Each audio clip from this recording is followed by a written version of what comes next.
Bismillahirrahmanirrahim. Assalamualaikum warahmatullahi wabarakatuh. Alhamdulillahilladzi anzala 'ala 'abdihil kitaba wa lam yaj'al lahu 'iwaja. Wassalatu wassalamu 'ala sayyidina Muhammadin nabiyil mustafa wa 'ala alihi wa sahbihi wa man ihtada amma ba'du.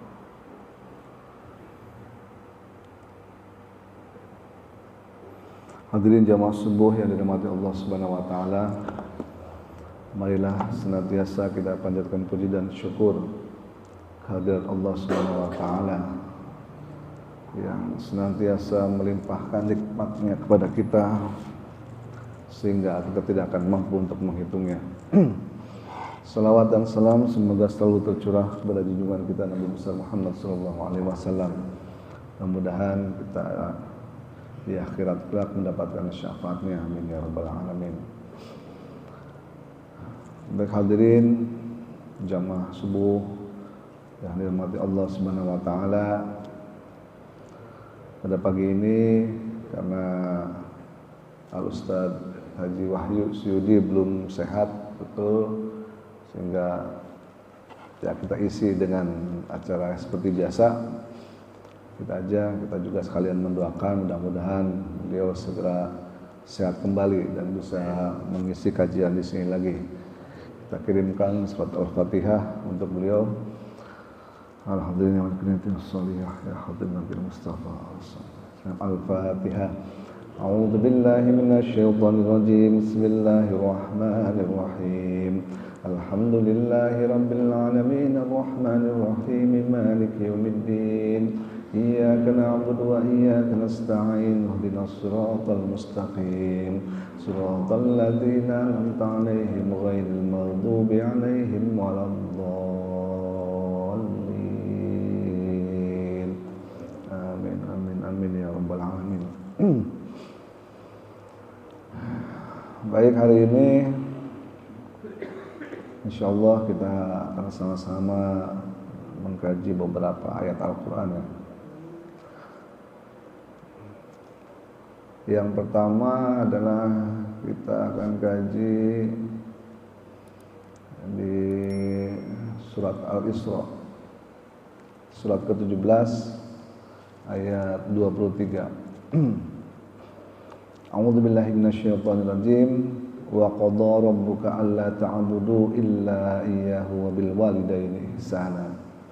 Imma yablughanna 'indakal kibara ahaduhuma aw kilahuma fala taqul lahumā uffin wa la tanharhumā wa qul lahumā qawlan karīmā. Shadaqallahul 'azim. Di surat Al-Isra ayat ke-17 tersebut Allah Subhanahu wa taala memerintahkan kepada kita dengan tegas. Perintah yang pertama adalah wa qadara rabbuka alla ta'budu. Allah Subhanahu wa taala perintahkan kepada kita alla ta'budu, hendaklah kalian hanya menyembah iyyahu illa iyyah, hendaklah kalian tidak menyembah illa iyyah kecuali hanya kepadanya.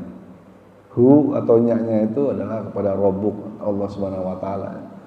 Rabb yang telah menciptakan kita, yang telah memelihara kita, mendidik kita dan sebagainya.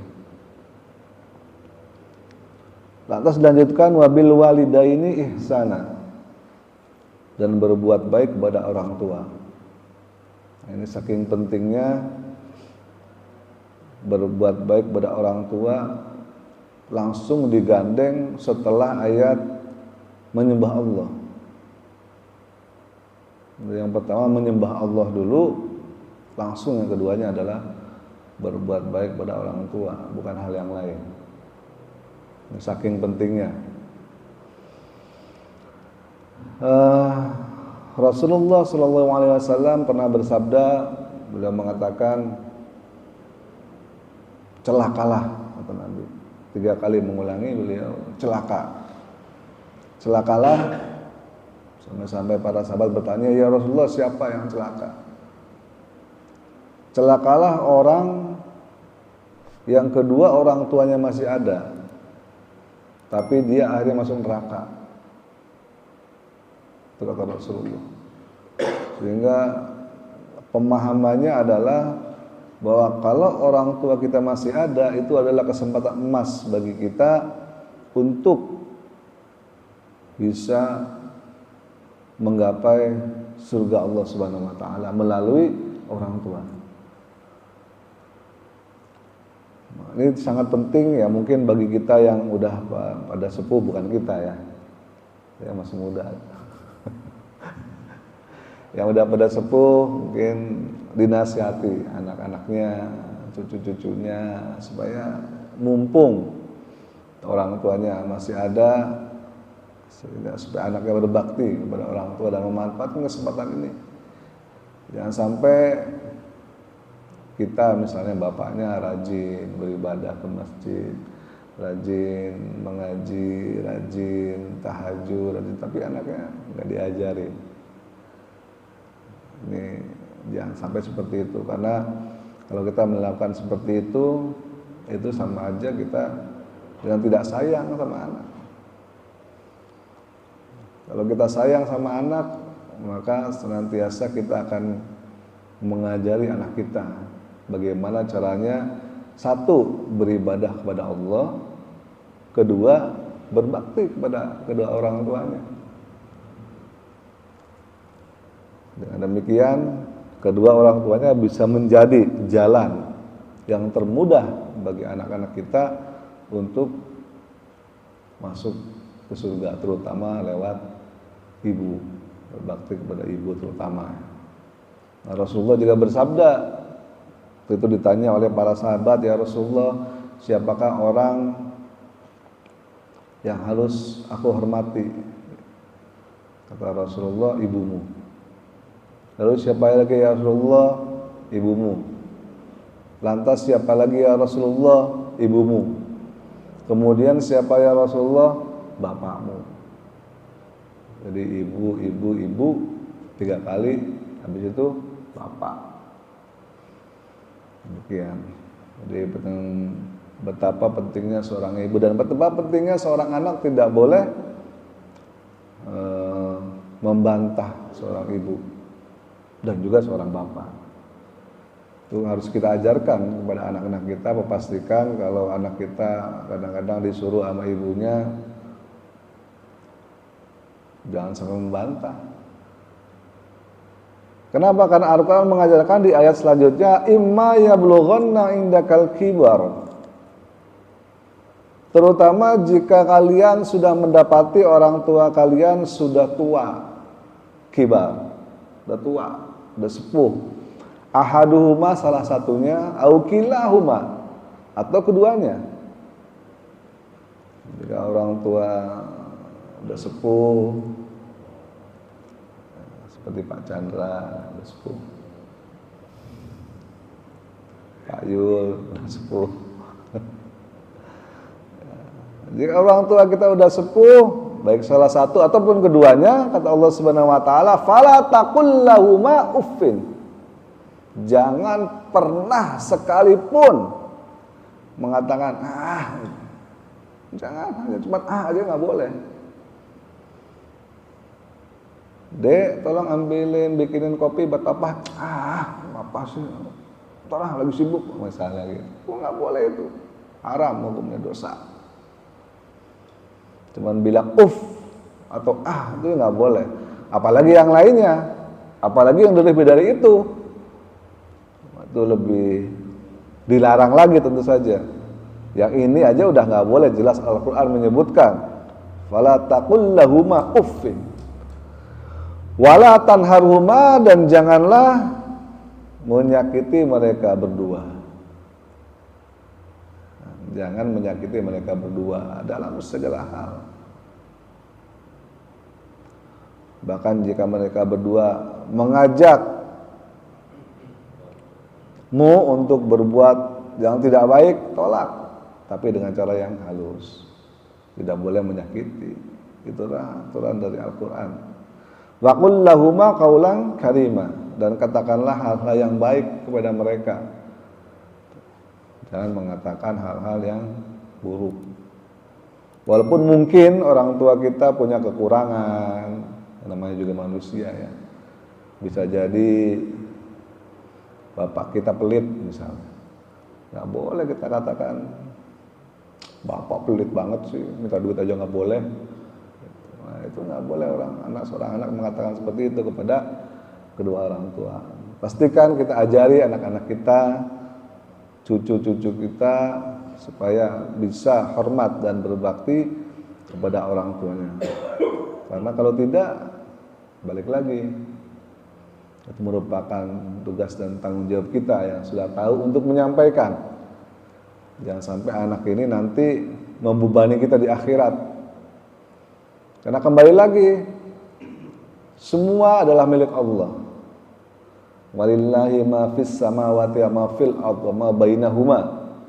Apa yang ada di langit dan di bumi dan di antara keduanya semuanya milik Allah Subhanahu wa taala, enggak ada yang milik kita.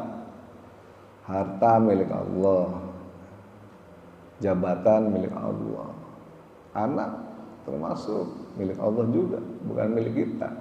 Itu merupakan titipan dari Allah Subhanahu wa taala. Allah sudah mempercayakan kepada kita, menitipkan kepada kita anak-anak yang harus kita rawat, kita jaga, kita didik, kita berikan nafkah dan sebagainya. Itu merupakan titipan dari Allah Subhanahu wa taala yang semuanya itu akan dimintai pertanggungjawaban di hadapan Allah Subhanahu wa taala kelak di akhirat. Jangan sampai terutama saya ini lagi cerita saya. Ahmad tanya di malaikat di akhirat. Kamu rajin ngasih kajian di Anas. Anakmu dikasih kajian enggak? Nah, itu berat di situ. Ya kan? Kamu nasihatin orang lain di masjid, anakmu dikasih nasihat enggak? Nah, justru yang utama ini kita memberikan nasihat kepada anak. Pastikan anak kita mendapatkan message yang sama dengan yang saya sampaikan di sini, dengan yang kita sampaikan di sini. Kalau kita tahu bagaimana caranya berwudu dengan baik karena sudah belajar di Masjid Anas, ajarkan kepada anak kita. Oh, nak, cara berwudu yang baik itu seperti ini. Muka, tangan sampai sikut, pastikan tahu dia. Kepala, kemudian kaki sampai dengan mata kaki yang wajib-wajib kan udah pernah belajar semua tuh. Nah, jadi setelah belajar di Masjid Anas, setelah tahu, sampai ke rumah pastikan anak kita tahu itu, sampaikan. Jangan sampai nanti ditanya di akhirat.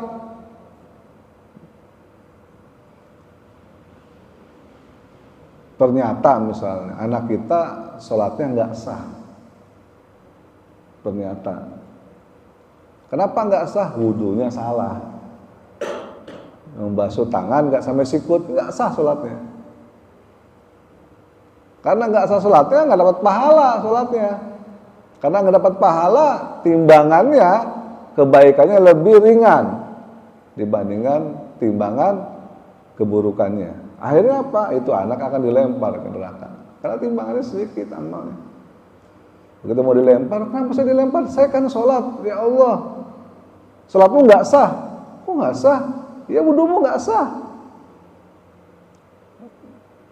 Tapi orang tua saya nggak pernah ngajarin saya, ya Allah. Gimana? Saya kan nggak tahu, mana saya tahu kalau wudu itu harus sampai sikut, kalau kaki itu harus sampai mata kaki, mana saya tahu? Saya nggak tahu. Orang tua saya nggak pernah ngajarin saya. Ditanya orang tuanya. Rahmat, nah, saya misalnya. Ya kan? Kamu tahu caranya wudu yang benar? Tahu, ya Allah. Kenapa anakmu nggak tahu? Nah, itu dia masalahnya. Gara-gara kamu anakmu nggak tahu, Bang, itu. Kalau anaknya lempar ke neraka, Rahmat kamu ikut ke neraka. Jangan sampai kita seperti itu. Jadi paling tidak kita semua adalah merupakan ustadz sebetulnya mubaligh. Semua kita tuh mubaligh minimalnya untuk diri kita sendiri dan keluarga. Qu anfusakum wa ahlikum nar. Begitu kata Allah dalam Al-Qur'an. Peliharalah dirimu dan keluargamu dari api neraka. Itu perintah Allah Subhanahu wa taala. Dan itu kewajiban kita untuk memelihara diri kita dan keluarga, itu minimalnya. Supaya jangan sampai terjerumus. Pastikan anak kita minimalnya ibadah dengan betul. Dan itu kewajiban kita untuk mengajarinya. Baik, kita lanjut.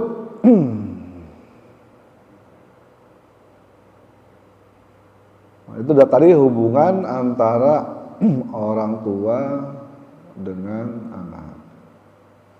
Hubungan anak kepada orang tua. Sekarang bagaimana orang tua dengan anak?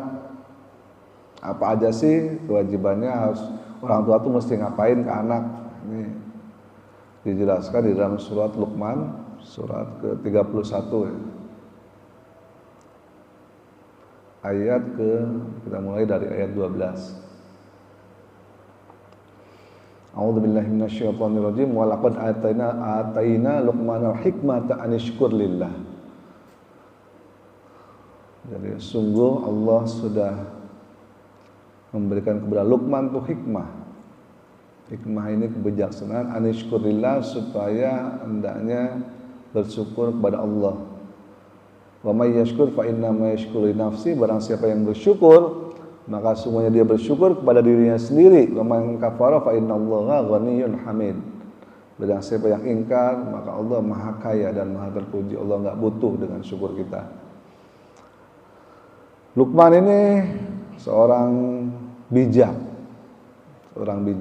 yang hidup di zaman para ulama, zaman Nabi Daud. Beliau bukan seorang nabi, beliau seorang bijak. Setelah Nabi Daud diangkat menjadi Rasul, beliau sudah tidak terdengar lagi suaranya, karena semua orang termasuk Luqman sendiri berguru kepada Nabi Daud akhirnya. Tapi sebelum Nabi Daud diangkat menjadi Nabi, beliau inilah tumpuan masyarakat waktu itu, karena setiap kali ada persoalan yang butuh pemecahan, maka masyarakat akan bertanya kepada Luqman Al-Hakim.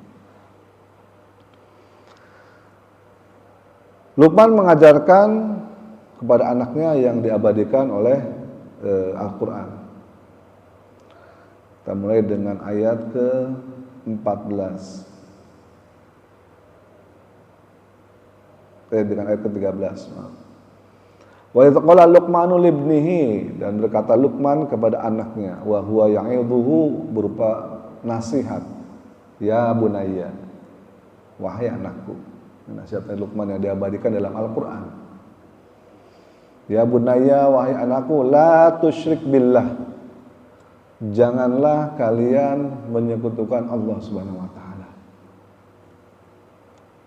Pastikan kita menyampaikan hal ini kepada anak kita.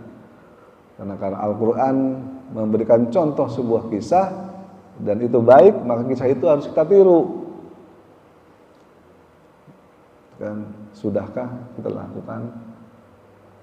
Gimana? Pak Chandra udah melakukan belum? Anakku, jangan syirik kepada Allah ya. Pernah belum? Nasihati anaknya. Inna syirka la dzulmun azim. Sesungguhnya syirik merupakan dosa yang besar. Itu nasihat Luqman kepada anaknya. Dan pastikan kita juga nasihati anak kita, minimal sekali pernah dinasihati dengan nasihat ini. Jangan syirik kepada Allah, jangan menduakan Allah Subhanahu wa taala. Karena kalau menduakan Allah Subhanahu wa taala itu dosanya sangat besar, bahaya.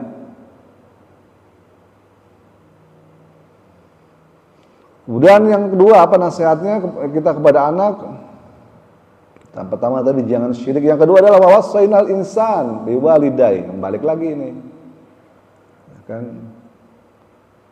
Kata Al-Quran, kami wasiatkan kepada seluruh manusia biwalidaihi, untuk berbakti kepada kedua orang tua. Jadi nasihat pertama Luqman kepada anaknya, satu, jangan syirik kepada Allah, kedua, berbaktilah kepada kedua orang tua. Kenapa harus berbakti? Di sini disebutkan alasannya hamalat ummuhu wahnan ala wahnin. Terutama kepada ibumu yang telah mengandungmu. Wahnan ala wahnin, derita di atas derita. Buburuyutan 8 bulan. Buburuyutan, gembal-gembol. Bapak nama enak. Ya, ibunya yang kasihan, berat. Gembal-gembol, ya kan? Tidur dibawa, kamar mandi dibawa anaknya, kemana dibawa, jalan ke pasar dibawa. Bapaknya mah ongkoh-ongkoh aja. Betul apa? Makanya hamalatu ummuhu, ibunya itu sudah wahnan ala wahnin, sudah merasakan derita di atas derita. Wa fisaluhu, dan kemudian menyusukan, memberikan susu fi amain selama 2 tahun. Anishkurli, hendaklah bersyukur kepadaku, wali walidaika, dan kepada kedua orang tuamu. Ilayal masir, hanya kepada aku kamu kembali. Jadi nasihat yang pertama Luqman, jangan syirik kepada Allah. Yang kedua adalah berbuat baiklah kepada kedua orang tua, birrul walidain. Nah, di ayat 15 dijelaskan bahkan wa in jahadaka ala an tusyrika bi ma laisa laka bi ilmu fala tuti'huma. Jika orang tuamu memaksa kamu untuk berbuat syirik kepada Allah, jangan diikuti. Ini wa sahibhuma fid dunya ma'rufa, akan tetapi tetap perlakukan kedua orang tuamu di dunia ini dengan baik. Karena ada orang tua yang ngajak anaknya jadi pencoleng, ya kan? Jadi penjahat, jadi macam-macam lah. Apalagi dan termasuk juga yang paling parah adalah yang mensekutukan Allah, mengajak anaknya supaya pindah agama dan sebagainya. Ada banyak viral. Jangan kau patuhi jika orang tuamu mengajak kepada hal yang tidak baik. Wa sahibhuma, tapi tetap perlakukan mereka sebagai sahib, sebagai sahabat. Fid dunia, di dunia ini perlakukan mereka ma'rufa, dengan baik. Jadi kalau kita, orang tua kita berbuat hal yang tidak baik, mengajak hal yang tidak baik, boleh kita menolak. Perintah Allah Subhanahu wa taala, jangan lakukan, tapi menolak dengan cara yang baik. Perlakukan mereka seperti sahib di dunia ini, jangan seperti musuh. Kemudian di ayat selanjutnya, ayat ke-16, ya bunayya. Nah, ayat selanjutnya, innaha in takum mithqala habbatin min khardal fatamu fi sakhrah aw fis samawati aw fil ard ya'ti biha Allah innallaha latifun khabir. Kita nasihatkan, ya bunayya, wahai anakku, kata Luqman, innaha in takum mithqala habbah, sungguh jika ada perbuatan sekecil apapun, sebesar biji sawi, bahkan jika perbuatan itu tersembunyi di dalam sebuah batu, mau di langit kayak mau di bumi, perbuatan sekecil apapun, maka Allah akan membalasnya, memberi balasan. Pastikan anak kita tahu hal seperti ini, tahu. Nah, apapun yang kamu lakukan, walaupun ayah nggak tahu, di luar sana ayah kan nggak mungkin tahu. Ayah nggak punya CCTV yang ditempelkan kepada kamu. Kamu mau bikin apa, ayah nggak tahu. Tapi Allah Maha tahu. Pastikan anak kita mengetahui hal ini. Kita nasihatkan kepada anak kita.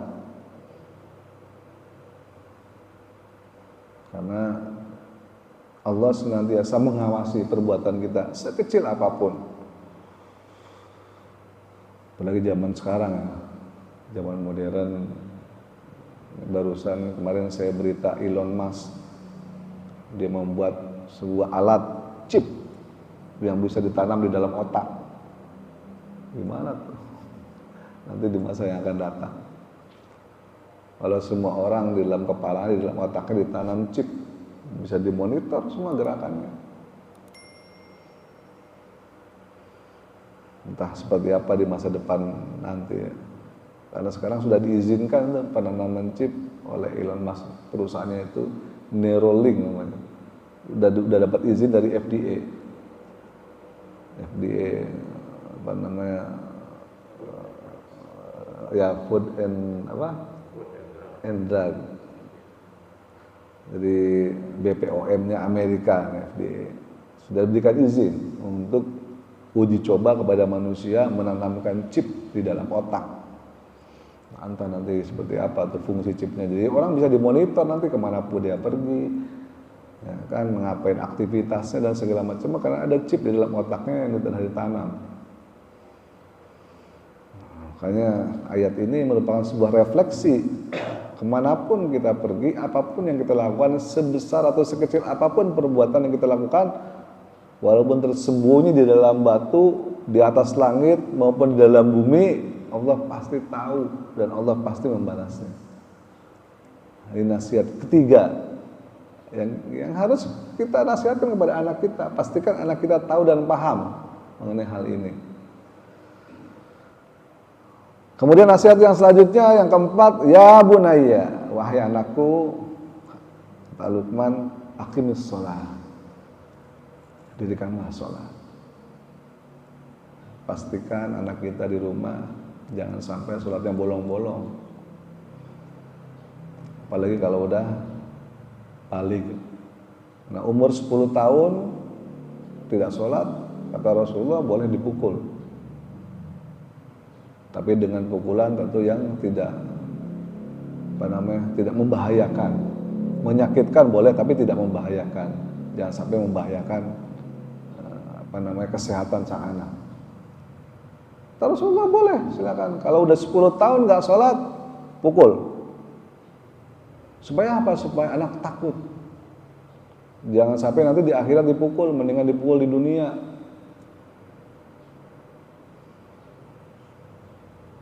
Kalau dipukul di dunia, walaupun sakit ya sakit sedikit, anggap aja main bola gitu kan. Main bola kan suka adu kaki tuh. Masa main bola aja adu kaki berani ya, Pak Chandra ya?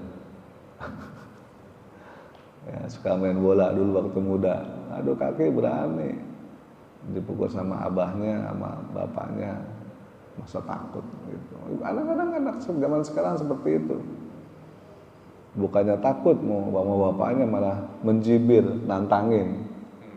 Nah, ada zaman sekarang. Kayak kata Rasulullah, dari kecil memang harus dididik. Kalau nggak mau sholat, pukul, supaya anak itu terbiasa.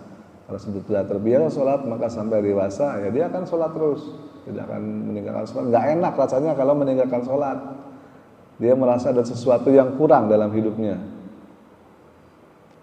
Ini memang bukan perkara yang mudah dalam mendidik anak untuk bisa istiqomah melaksanakan sholat 5 waktu. Minimalnya jangan bolong-bolong, itu aja minimal itu. Syukur-syukur kalau mau ke masjid, anak laki-laki khususnya. Apalagi nasihatnya setelah sholat, wa'mur bil ma'ruf, dan berbuatlah hal yang baik, wanha 'anil munkar, dan jauhilah hal yang buruk. Jadi nasihat yang ini di samping satu untuk sholat. Kalau sholat sudah dilaksanakan, tentu efek dari sholat itu harus bisa dirasakan. Karena inna sholata tanha 'anil fahsya'i wal munkar. Sesungguhnya sholat itu mencegah perbuatan jahat dan munkar. Nasihati kepada anak kita, jangan cuma sholat doang. Pastikan sholat itu terrefleksi di dalam kehidupannya. Yaitu dalam hal apa? Dalam hal wa'mur bil ma'ruf. Ya kan, dalam hal untuk berbuat baik. Karena sholat itu tidak hanya sekedar hablum minallah, melainkan juga hablum minannas. Tidak hanya sekedar hubungan kepada Allah, tapi juga hubungan dengan manusia. Bagaimana mungkin orang sholatnya baik kalau sama orang lain masih berbuat buruk? Berarti itu sholatnya masih belum baik. Bagaimana mungkin orang sholatnya baik kalau sama orang tua masih berbuat buruk, sama keluarganya, sama temannya, sama tetangganya masih berbuat tidak baik. Itu belum terrefleksi sholatnya dalam kehidupan sehari-hari. Nah, pastikan kita nasihati anak kita. Nah, kalau udah sholat, sedekah ya, diajarin sedekah. Kalau udah sholat, baik-baik sama teman, jangan berantem. Hormat sama ibu guru, pak guru, misalnya di sekolah dan seterusnya. Wanha 'anil munkar, jangan berbuat yang enggak. Jangan ikut-ikutan kalau temanmu pada suka minum, jangan ikutan. Kalau temenmu suka nongkrong di jalan nggak jelas, jangan ikutan. Kalau temanmu ya kan tawuran, jangan ikutan. Itu nasihat orang tua pada anaknya semua. Wasbir ala ma asabak, dan sabar kalau kamu tertimpa sesuatu. Diajarkan sabar. Kalau enggak, anak saya itu pernah itu dulu waktu kecil, karena sering nonton sinetron, saya marahin karena ada satu kesalahan. Dia bilang apa? Ke dapur ngambil pisau, aku mau bunuh diri kan? Itu anak cewek saya yang pertama begitu, karena masih kecil waktu itu belum paham, kalau dimarahin bawahnya gitu. Saya juga heran, siapa yang ngajarin gitu. Coba anak masih SD, siapa yang ngajarin coba? Aku mau bunuh diri aja. Iya, kebanyakan nonton sinetron. Nah itu dia, makanya penting mengajarkan sabar. Wasbir ala ma asabak, di sini dikatakan. Sabar kalau sesuatu menimpamu, sabar. Saat nilaimu jelek, misalnya di sekolah nilainya jelek, harus sabar, belajar lagi, jadikan itu sebagai pelajaran. Pastikan mereka paham. Kalau dibully di sekolahan, sabar. Kalau dimarahin sama gurunya juga harus sabar, dan sebagainya. Ajarkan kepada anak kita untuk sabar dalam menghadapi setiap perkara. Karena kalau tidak, banyak anak-anak yang pendek akal. Nah contohnya anak saya itu, karena saya mikir ini siapa yang ngajarin kok pikirannya sempit seperti itu. Ya tapi alhamdulillah sampai sekarang masih hidup. Dia benar-benar ke dapur ngambil pisau. Saya juga heran. Inna dzalika min azmil umur, sesungguhnya hal yang seperti itu sangat penting. Ini diajarkan di sini. Di nasihatnya pada Luqman kepada anaknya ini banyak, sampai ayat berapa? 2 ayat lagi kayaknya, 18 dan 19. Kemudian apalagi nasihatnya, wala tusair khaddaka linnasi wala tamshi fil ardi maraha. Jangan belagu, jangan sombong sama orang lain. Nah, itu. Jangan suka membangga-banggain diri sendiri. Fenomena sekarang kan begitu. Belagu. Yang pejabat bapaknya, yang kaya bapaknya, yang belagu anaknya. Kasus yang baru-baru terjadi ini kemarin kan, anaknya punya Rubicon segala macam, padahal pejabat bapaknya akhirnya kan diusut, kena. Dia semena-mena sama orang lain, mentang-mentang anak orang kaya, berbuat dolim, meremehkan orang lain dianiaya oleh dia. Karena orang tuanya tidak ngajarin, jangan belagu, jangan petantang-petenteng. Karena Allah nggak suka dengan orang yang sombong dan membanggakan diri. Nah, di ayat ke-18 ini. Pastikan anak kita paham, ajarin anak kita. Kan kalau dia jadi orang pintar, berhasil, sukses, ranking 1 misalnya, jadi siswa terbaik, jadi mahasiswa terbaik, jangan belagu, jangan sombong, jangan meremehkan orang lain. Atau jika dia mau diberikan duit yang banyak oleh bapaknya, diberikan harta kekayaan yang melimpah, pastikan jangan sombong, jangan meremehkan orang lain. Karena kalau dia sombong, nah udahlah, dia tahu sendiri akibatnya seperti apa. Di ayat ke-19 diajarkan lagi waqsid fi masyika waghdud min sautik. Nah, ini sama dengan, masih sambungan dengan yang tadi ya, maknanya jangan petantang-petenteng.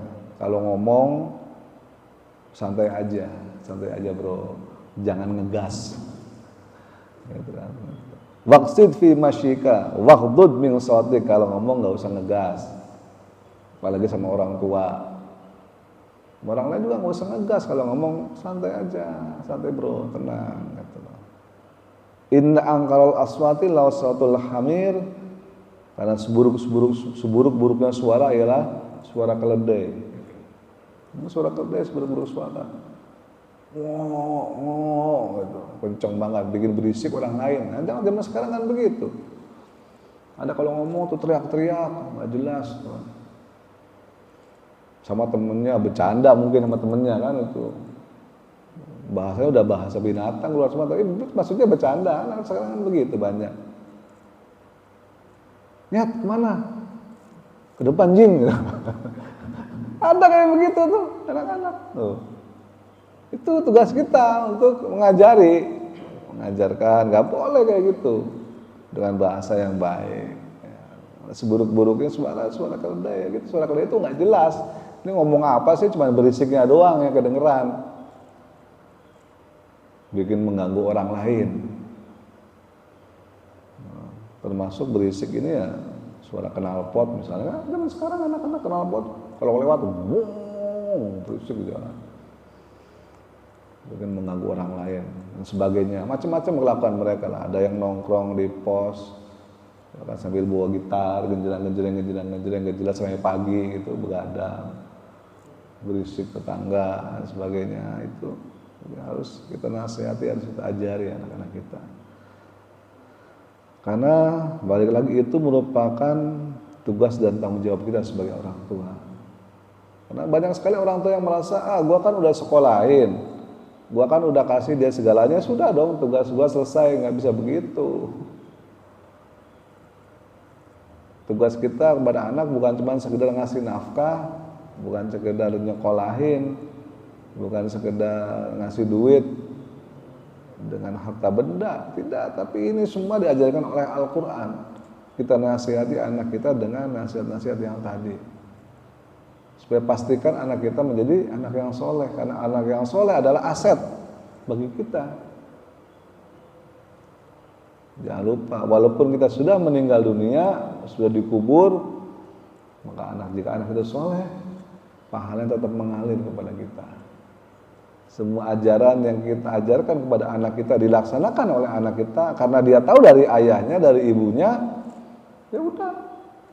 Selama anak itu wudunya benar karena diajarkan oleh kita, selama anak itu sholatnya benar karena kita yang ngajarin, selama anak itu akhlaknya baik karena kita yang menasihati, maka terus pahalanya akan mengalir kepada kita walaupun kita sudah dikubur. Tapi kebalikannya, hati-hati ini kebalikannya. Kalau anak kita tukang mabok, gara-gara nyontoh bapaknya, ya tukang mabok. Kalau anak kita ngomongnya kasar, gara-gara bapaknya sering ngomong kasar. Kalau anak kita suka dolimin orang, gara-gara ngeliat bapaknya suka dolimin orang. Mencontoh, karena anak itu mencontoh. Mencontoh yang paling dekat adalah orang tuanya.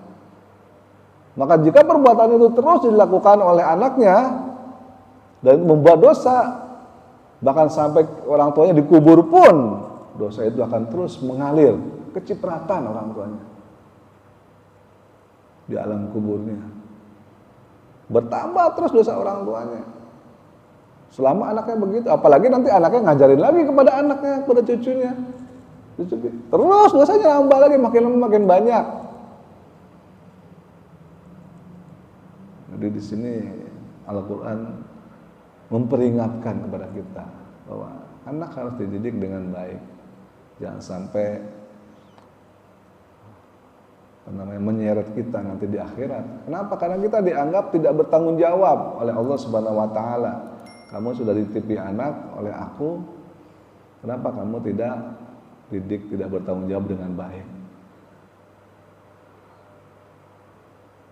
Kalau anak kita menjadi anak yang soleh, maka sebagaimana yang diajarkan oleh Rasulullah, dia akan menjadi aset kepada kita yang sampai bahkan sampai hari kiamat nanti. Kalau anak yang ngajarin lagi kepada anak, yang ngajarkan lagi kepada anak, terus turun-temurun ajaran yang dulu kita ajarkan, terus sampai hari kiamat nanti kita akan mendapatkan cipratan pahala akibat kebaikan yang kita ajarkan kepada anak kita.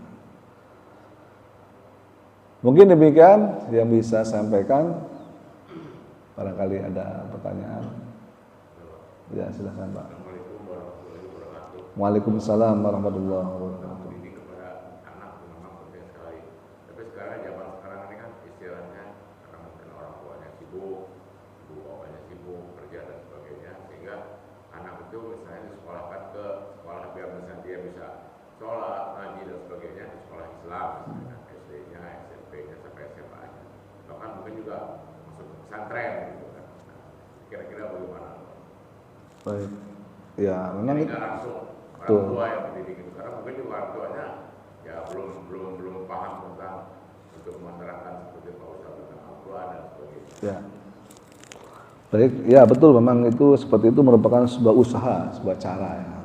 Jangankan orang tua yang nggak paham, yang paham aja kayak ayah saya paham, tapi sibuk, nggak sempat, makanya anaknya di pesantren semua.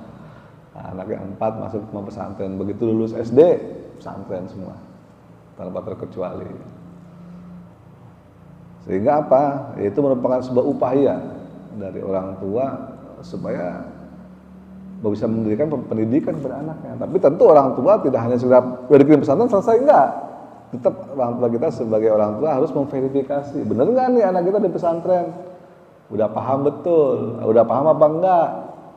Kita lihat tata cara sholatnya udah betul atau belum. Kita lihat akhlaknya berubah apa tidak. Yang dulunya bandel sekarang jadi baik apa enggak. Yang dulunya malas sholat sekarang rajin apa enggak sholatnya. Waktu di rumah terutama ya. Pulang kadang-kadang anak kan kangen orang tuanya, pulang ke rumah kita lihat sehari-hari kelakuannya. Wah, anak saya udah bener nih sekarang. Udah hormat sama orang tua misalnya. Sudah betul ibadahnya, udah rajin tahajudnya, udah baca Qur'annya udah bagus, ya alhamdulillah kita bersyukur, itu boleh seperti itu, nggak ada masalah. Kita boleh pesantrenkan anak kita, atau kita boleh juga panggilkan guru ke rumah. Kalau kasus saya sendiri pribadi, anak saya nggak mau Pak masuk pesantren, dua-duanya. Jadi ya sudah, saya panggilkan guru ke rumah ngaji waktu itu. Ya kan sibuk kan lagi. Itu dia, sibuk kemana? Sama saya juga gitu, sibuk. Hah? Iya, saya tinggal memverifikasi, ya kan. Saya panggilkan aku tuh Pak Ustadz Ujang, panggil ke rumah Pak Ujang. Ngajarin ngaji anak saya, ngajarin sholat, ngajarin ini. Ya saya tanya, saya verifikasi. Nah itu bedanya, verifikasi. Gimana? Tadi ngaji sama, udah bisa belum? Udah sampai surat apa? Dan sebagainya. Terkadang saya tes, coba baca gitu. Saya tanya gimana caranya wudu, gimana caranya sholat, praktekkan. Itu kita tanya, kita verifikasi, jangan lur gitu istilahnya, jangan lur gitu, jangan udah selesai, enggak. Kita tanya, kita verifikasi, kita komunikasi dengan baik dengan anak kita. Pastikan semua yang diajarkan oleh ustadz atau guru tersebut itu terlihat, ada bekasnya, ada hasilnya. Hah? Bapak Ujang, gitu. Ya, gitu. Baik, ada lagi yang mau tanya? Kalau tidak ada, nah mungkin kita tutup ya, masih ada waktu 15 menit atau kita tambahin.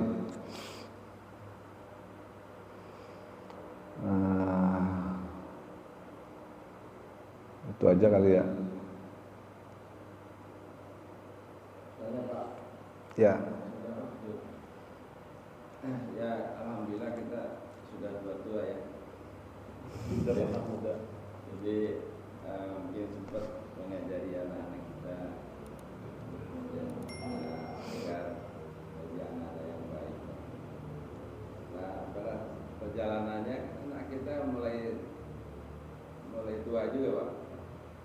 Jadi sekarang udah berkeluarga, terus udah mulai punya anak juga.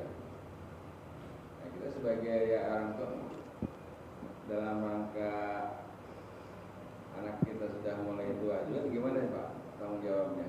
Apakah masih tetap kita memantau anak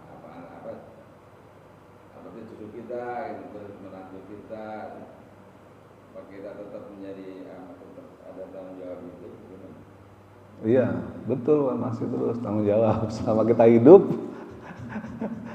Kita tanggung jawab kita tetap pastikan anak kita jangan sampai melenceng.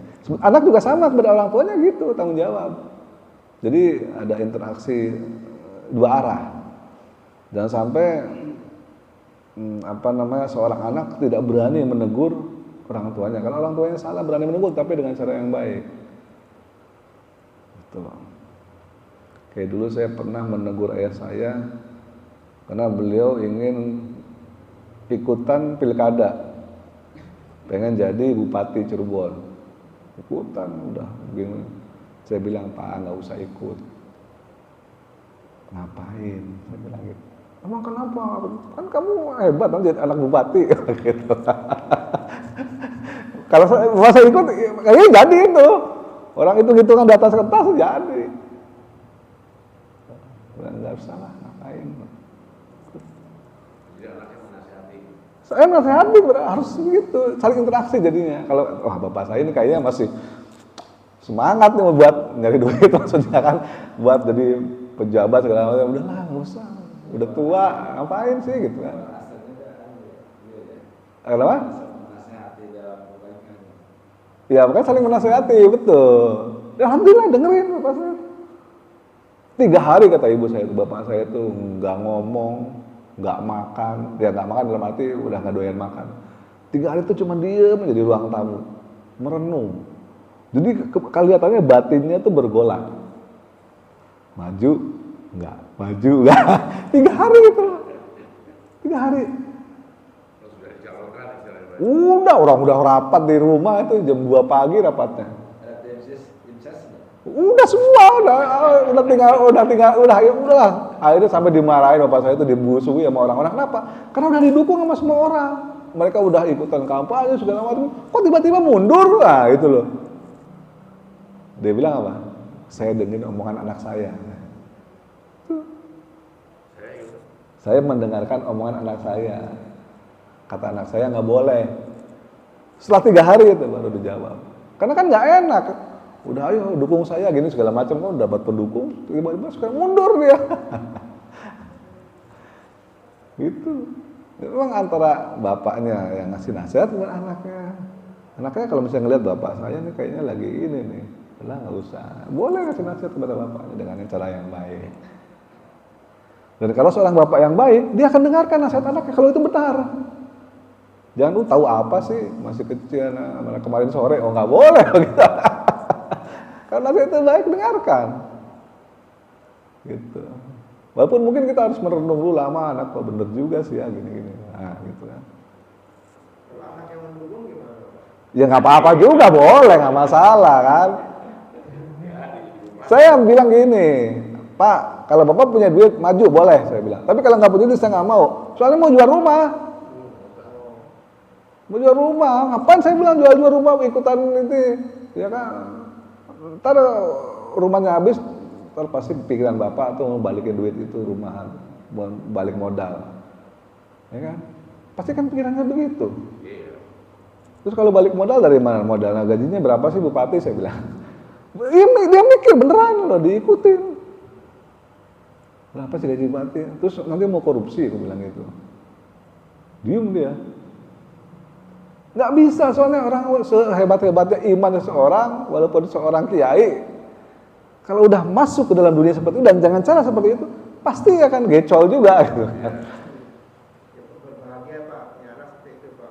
Kenyataan kalau seperti itu kan repot kita juga bupati ya.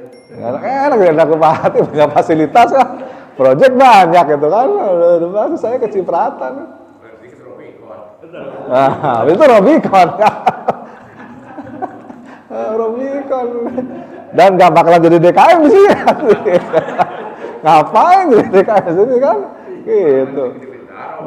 Bukan di sini. Coba gitu. Tahun berapa tuh? Udah lama, waktu saya masih kuliah, ya, udah kerja lupa saya. Berkali-kali masih tangan anak-anak gitu ya. Masih letik kene.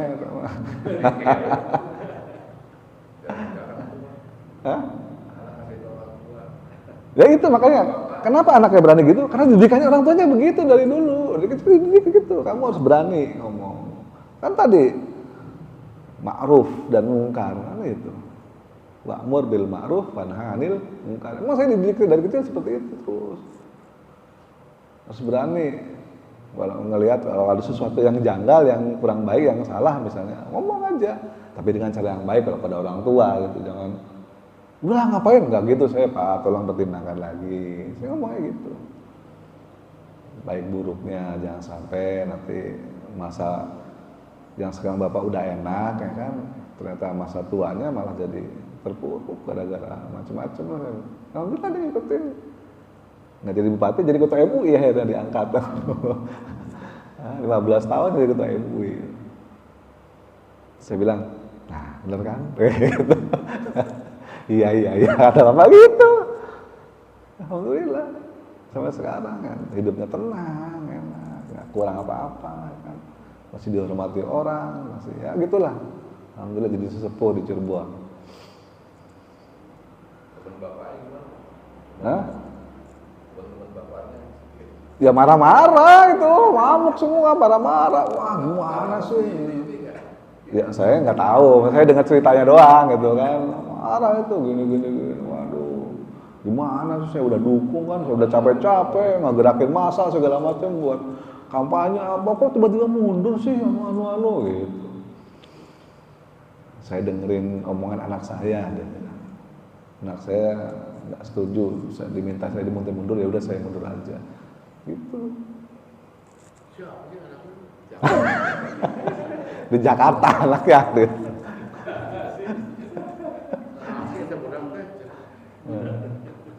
Gitu ya. Ya gitulah. Jadi tetap nasihat walaupun sudah tua, tetap saya sampai sehari ini ya kalau pulang ya tetap dinasihatin. Kamu gini ya, jangan mikirin dunia terus. Nah itu nasihat saya. Selama sampai saat ini selalu kalau pulang, jangan mikirin dunia terus. Jangan mikirin akhirat. Makanya saya nasihat itu, waduh saya jadi masih ke masjid. Awalnya kan saya nggak pernah ke masjid. Saya tinggal di situ 18 tahun, 20 tahun. Mana pernah saya ke masjid? Sibuk. Karena saya nasihat itu akhirnya ke masjid. Alhamdulillah sampai sekarang aktif di masjid. Karena selama ini kan mikirin dunia, kerja, duit, mikirin bonus, proyek, kan mikirin itu doang. Kan ilmunya nggak diamalkan. Kamu kan lulusan pesantren, kenapa ilmu dia nggak diamalkan? Oh iya, ya saling menasihati. Makanya nasihatin ya saya oke lah, saya ikutin gitu kan, saya aktif di sini dan sebagainya. Supaya manfaat bagi semuanya. Gitu aja, ada lagi? Cukup ya.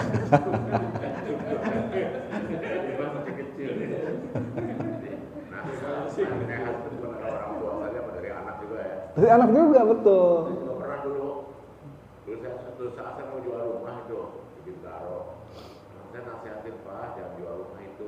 Baik, itu aja mungkin mudah-mudahan ada manfaatnya. Maaf jika saya ada kesalahan. Kita tutup dengan doa kafaratul majlis. Subhanakallahumma bihamdika asyhadu an la ilaha illa anta astaghfiruka wa atubu ilaik.